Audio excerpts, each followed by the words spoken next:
Well, hello everyone, and welcome back to the channel for another Ultimate Alliance 3 video. In today's video, we will be looking at the final section of the Alliance enhancement area of the lab. We have covered all of the other 5 areas in previous videos. If you've missed one of them, please feel free to go back and check them out, as I will have these listed in a playlist for you to refer back to as you seek to improve your experience with this amazing game. So as we jump into the lab section, you'll notice that the area that we will be talking about today is the mastery section. And as this is a section that is particularly interesting because it has a lot of offensive capabilities, it will be a lot of fun to review through. Real quick though, before we jump into this section, make sure that you check to see if you are subscribed to the channel. If you're not, please take a moment to do so, as that subscription is free and easy. We are approaching the first-year anniversary for the channel, and if you have been around for a while, well, it would be awesome to have you stick around for longer. If you found this video helpful, don't hesitate to leave us a like and comment as to anything that you are enjoying about this type of video in the in-depth looks at this particular section of the mechanics of the game, or other things that you're interested in seeing in the future. Now, the mastery section of the skill tree has some interesting offensive capabilities, which is different from the past 2 sections that we've looked at, where the resilience and the durability have been mainly on the defensive side. The energy has been mainly for utility, and I guess the vitality section is kind of a utility thing as well. So this one pairs kind of nicely with the strength attributes, or the attributes that you can see from the strength section of the tree. But we have gone ahead and maxed out this branch as far as we possibly can to show you the benefits that can be brought about by the mastery section. So like all of the other areas of this Alliance enhancement, there are nodes that simply will increase the overall base stat value of the mastery or of the enhancement in question. But as we progress further, you will be able to see that there are other things that are improved with this as well, such as the offensive buff that increases ability damage by 4%. I would assume that this applies to synergy damages as well, as there are synergy damages that, or synergies incorporate multiple abilities in terms of taking down opponents. But this is certainly a nice damage buff to include with the team dynamic. We also have different increases to a couple of different attack types, such as ethereal attacks, as well as we have a couple of adjustments to energy attacks as well. This further increases synergy attack damage by a flat 3%, as well as increasing the damage of attacks with the fire ability attribute. And this one would be really nice, especially if you tend to use a character such as Phoenix or Star-Lord, or other characters that have fire in their repertoire that have the benefit of, once you advance their ability to a certain point, you are able to add that element to the different synergies that you are employing with other members of your team. This will not only further increase the damage from that element that's included, but also along with the synergy attack and ability attack increases that come with that as well. This node is also kind of handy as it increases the duration of elemental charge buffs, so the electric, the wind, the fire, earth, those types of elemental charges. This would work really well with characters like Crystal, as well as her entire kit revolves around element manipulation. And we have other adjustments and increases to ability attack damage.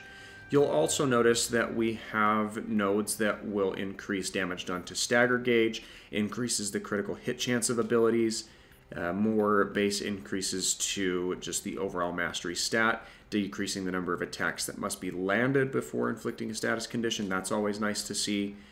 and there's a couple of them backed up or doubled up there. This increases attack damage of Ice ability attribute, which is really handy for Iceman, as that's what his entire kit is based off of.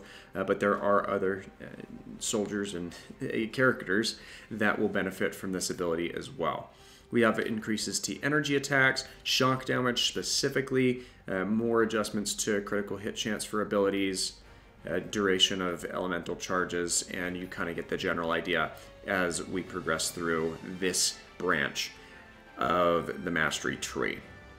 Now, just like all of the other first sections of the branches for the other areas, there are a couple of sections that bleed over from the adjacent masteries. So we do have base increases to some vitality stats, as well as, well, actually no, in this case it looks like it's just increases to vitality. There's no additional benefits that are seen from the vitality tree, such as restoring health based off of damage dealt to staggered enemies from extreme attacks.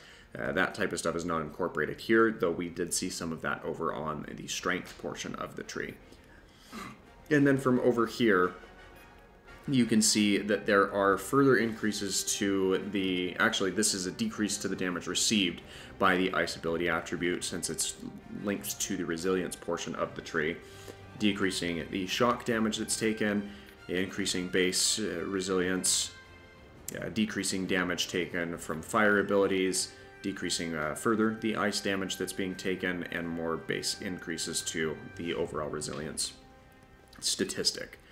Now, once you have every single node within this hexagon filled out, you will gain access to the overarching node that grants or tends to grant a very nice buff to your team as a collective. And in this circumstance, the buff comes in the form of increased damage done to the enemy's stagger gauge by 7%.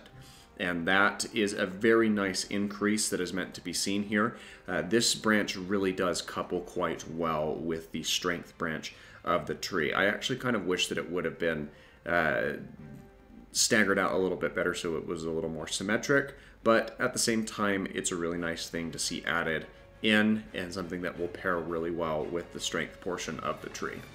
Now, as we get to the outer extremities of this branch, you will notice that there are a couple of additional and unique buffs that apply specifically to the mastery section of the skill tree, such as increasing damage done to frozen enemies, increasing damage done with shock attributes. We've seen that one before. This one was really interesting, where it will increase the damage done to enemies that are affected by bind.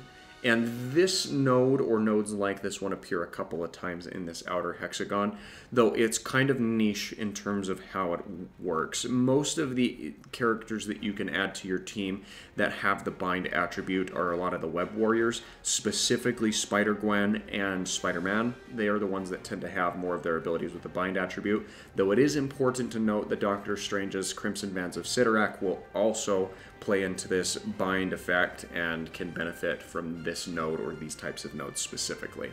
We've got more increases to energy attack, more critical hit chances by abilities, more overall ability damage increases. This further increases the ability attributes by 1%, so it's a little more specific as to you have to have some sort of attribute to the attack, whether that be an elemental charge, something additional to just the standard synergy damage that you would tend to see. More increases to damage done to binded enemies. Synergy attack damage increased again, increasing fire ability attributes. Flat race increases, increasing damage done to burning enemies, which can even be accomplished by throwing some of the explosive canisters that are triggered in with some of the rifts, or that just spawn naturally in the course of the fight. Increasing damage done with ability attributes, overall ability damage. This one increases the damage done to paralyzed enemies, which is really nice. Though that one does not, the wording of this one is particularly in reference to enemies who have been paralyzed with an electrical discharge, and that's something that you tend to see with Miles Morales and other characters that have a lot of the electrical attacks incorporated, or the electrical abilities incorporated with their ability and synergy attacks, not the staggering out by depleting the stagger bar of the enemies that you're looking at.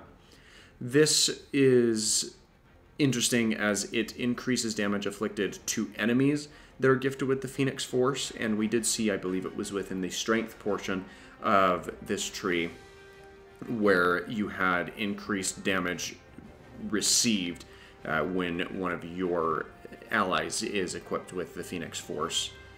So it's really nice to see that this one balances out the attack damage that would go over to those enemies that you gain that attribute from. More overall increases to damages done to burning, freezing, ethereal attacks, damage done by ice abilities, paralyzed. You get the general idea as we've looked through this branch.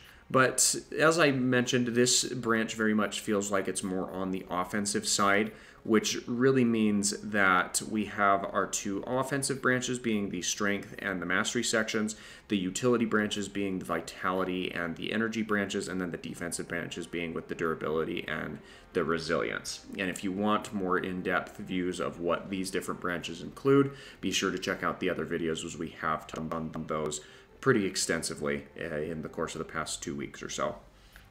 But what we will be doing now is we are going to go ahead and showcase some of the increases that you can benefit from by mastering out or increasing your mastery portion of this skill tree as we jump into a high difficulty rift. So based off the fact that this particular area of the skill tree deals with our ability attacks, I figured that it would be beneficial to go ahead and showcase a rift where you are really needing to defeat large amounts of enemies with your abilities and synergies. And as you can see, we are making some very nice headway even in the early stages of this fight when it comes to the damage that we are doling out onto the different enemies that are found within this section. Even just the standard abilities rather than the overall synergy attacks are doing quite well when it comes to doling out nice amounts of attack damage to the enemies that we are facing off here against. And I'm going to turn my attention on Spider-Gwen here in just a moment to take her out, as she is being particularly annoying. And that, right there, she had about 30% of her health left, and with a very well-placed attack, we were able to basically deplete out all the remaining of her stagger as well as the health that was included there. So let's go ahead and get a couple of our extreme abilities online to continue taking out some of the enemies that we're facing off against here. And let's continue by working out some of our teammates and getting them a little more involved in this fight. Now, Gambit's Deadly Deal attack here is typically pretty nice to use, but you can see that it's a lot more efficient in terms of how well it's just chewing through the different opponents that we are interacting with here. Now that we've got Wolverine stocked back up, we can go ahead and finish out Otto, and that Sentinel went down with a single use of a synergy attack, which really speaks to the overall benefit that you can gain from this type of a mastery build. And admittedly, we are in a rift where our abilities and synergies, all of our attacks are doing increased damage as the fight progresses, but that is still important to note that this is a noteworthy increase to the overall efficiency that you can experience when facing off against enemies like this. Let's go ahead and grab Doom so we can run him over one of these orbs to replenish his health real quick. And the base requirement to get a full clear on this rift was defeating out 50 enemies, and the 3rd star requirement is by getting up to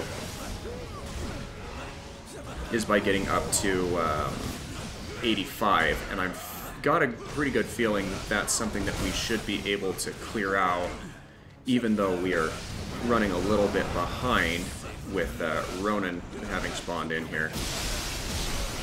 But as soon as we get him down and out of the way, we shouldn't really have to worry about too much more.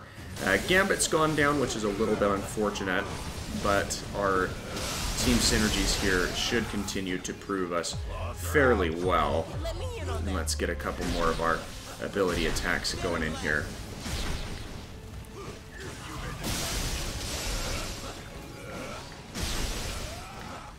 And even here with towards the end of the fight, our standard abilities are doing pretty crazy amounts of damage, and we really don't even need to rely on the synergy aspect of it anymore. So we didn't quite get up to the 85 that's required with that first run, but all things considered, we made some very good progress, and that was better than my first take at that rift, even with my standard mastery build-up. So I'm pretty happy about the overall increases to the damage that can be experienced by abilities and synergies with the terms of that buff. It's a little bit blown out of proportion by the fact that this rift did increase the overall damage being dealt as the match progressed, but even right off the start, there was a pretty notable increase in the amount of damage that was being doled out. So definitely a branch that is worth some consideration and worth looking into. I think that this one may even play very well into some of the speedrun strategies that I'm starting to put together as I go after the any percent friendly on a new game save. So be sure to follow me on Twitch if you're looking for streams like that. I'll actually be doing one this Wednesday to look at going for that world record or further competing towards it. So that ought to be a lot of fun as well. But that is going to do it for today's video. I hope that you found this episode particularly helpful, as well as the others. If you have, feel free to leave a like on this video, and if you missed our discussions on any of these other branches, feel free to check them out, as I will have a playlist put together where you can go back through and look at all of the different branches and our breakdowns on that. The videos are about 15 to 20 minutes in length depending on the subject matter, but I do feel like they will be highly beneficial, especially if you are struggling with certain aspects of balancing out your team and making sure that they're working a little bit more efficiently. But thanks again for watching, and we will see you back again tomorrow with a brand new video. So with all that being said, you have a fantastic rest of your evening.